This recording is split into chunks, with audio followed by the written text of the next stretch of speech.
Hey, today I'm going to go over our 3 and 5 rep schemes and why we do that and kind of how we approach that.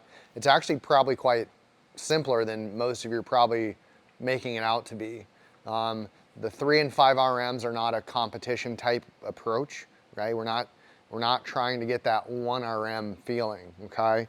And the reason is this, is like there's a ton of value in the powerlifting world and like the what I say, like the throwers world, the shot put, the hammer, the discus, where they're trying to maximally throw this given mass as hard and as far as they can each time for 1 rep, right?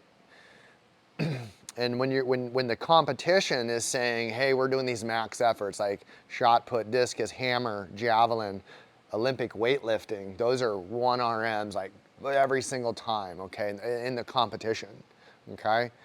In the military and the sports space, it's not that common that the majority of your work is a 1 RM base. Most of the work that you guys do in military, law enforcement, fire, and even in sport, it's more like it's a combination of a bunch of different energy systems, and it tends to be primarily a little bit more muscle endurance for a lot of those sports, okay? Not a single bout of exertion all the time. Now that very much happens like, you know, swinging a bat, right? Things like that. There's moments of maximal effort, but in general, the sport or the lifestyle that the tactical space has is more of strength endurance with power, with speed, with some maximal strength, with some sub-maximal strength, and that's why we approach everything like a decathlete in its sense if we're gonna have a comparison in sport. So when it comes to 3 and 5 RM, right, we're gonna marry those up to the strength, hypertrophy, and power and speed phase. And the reason is it is because you're not a power lifter, okay? Let's say hypothetically you have an amazing day, right? Like it's a Monday, you had a great weekend, life is good, your nutrition is up, your sleep is up, and on that Monday you go for your 1 RM. And you get this, you PR, right? And that, like 2 or 3 days later, life isn't so awesome. Your girlfriend breaks up with you, maybe you lose your job, you fail a test, any combination that would drive stress up. Well, now your work base that you're working off of in a more stressed life situation is based off of a 1 RM. That if you don't have those optimal days, getting up to that 1 RM is a lot more difficult, okay? Whereas, you know, let's say you had an awful day, right? And you go to PR for 1 RM, and you're really low one relatively to your capacity, your capability. And now the rest of your programming is based off of a 1 RM of a bad day. And so now you're expected to go in every single workout, whether that 1 RM was a good or bad day, and now duplicate that good or bad day every single day instead of a range. Some days aren't my best, some days are my worst. But in the tactical space, I gotta keep moving with high accuracy, high efficiency, okay? So what we do is go, hey, it's great. If I can take a shot, bam, awesome. My first shot is good, but I really need to have follow-on, successive, repetitive shots to reinforce my ability with firearms or in repetitive sport, not just a single bout, okay? So what if instead of that day you do a 1 RM, you go in and you do a 5 RM, and it's the best day ever still?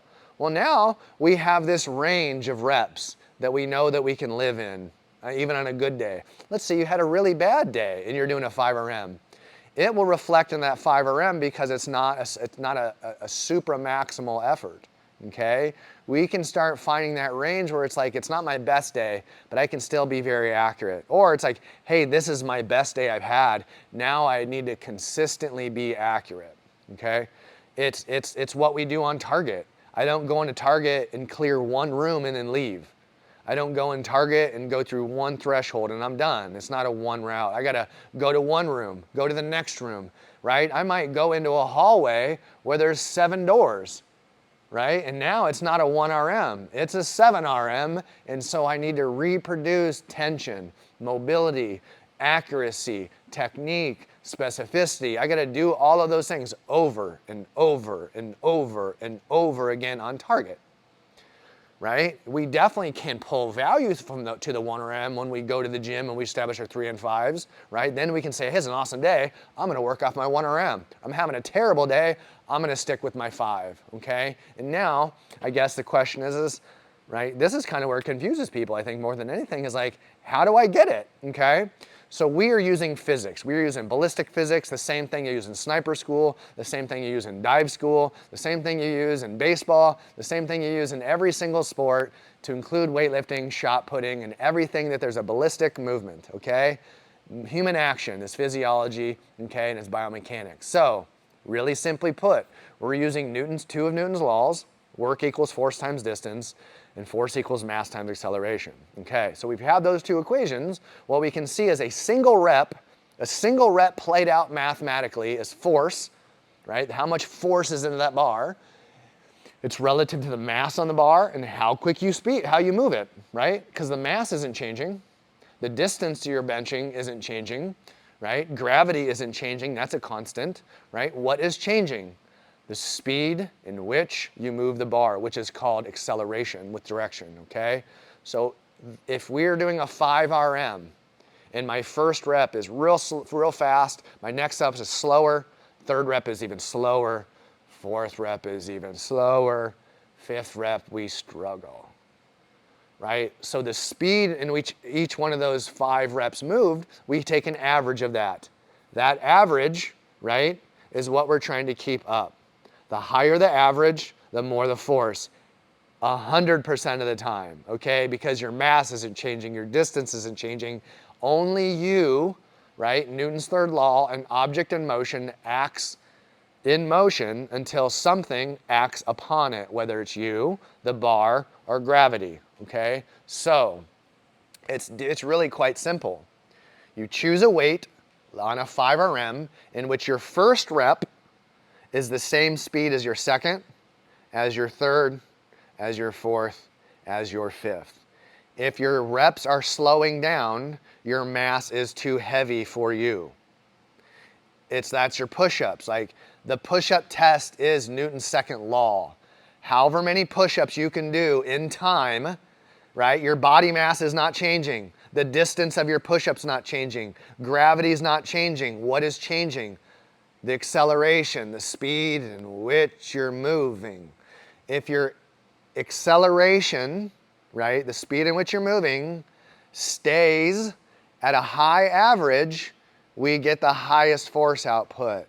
If your acceleration is dropping, you are in diminishing return. So, if your bar is slowing down, that's not what we want in a 5 or 3 RM. We want to pick a weight where I can persist, rep, the same, boom, same, boom, same, boom, same, and so on, okay? When you can no longer move it the same, that is it, right? That's the math, that's the physics, that's the physiology, that's the biomechanics, that's the facts, right? It's really that simple of a math equation, right? And when do you do it? Whenever you want, right? Use it as a warm-up, use it as a dynamic warm-up, like use it however you want. Like it's not that critical because it's not a 1 RM, right? You're not a power lifter, you're not a shot putter, right? And even if you have a huge history and background of powerlifting like I do, you still don't work off an 1 RM because there's nothing in the SEAL teams that is a 1 RM, right? There are bouts of really, really hard physical exertion, but I'm not walking up on target and deadlifting 600 pounds with technique. I might be moving a body, right? We'll say like helping a friend out in trauma, maybe I literally move a body. Like you're not gonna deadlift dead weight, okay? It doesn't happen, okay? So why a 5 RM? Because that's closer to your job. You're not a power lifter, you're not a shot putter, okay? The speed needs to be maintained constant. That's the physics. I'm not making this up. That is how weightlifters, that's how power lifters, that's how that's how everyone calculates their mass output, is Newton's laws, okay? You'll do the same in second phase, you do the same thing in sniper school, and you'll do the same thing in breaching. It's the exact same math, okay? So, we don't make stuff up, we just give you guys solutions, and that's how we resolve our 3 and 5 RM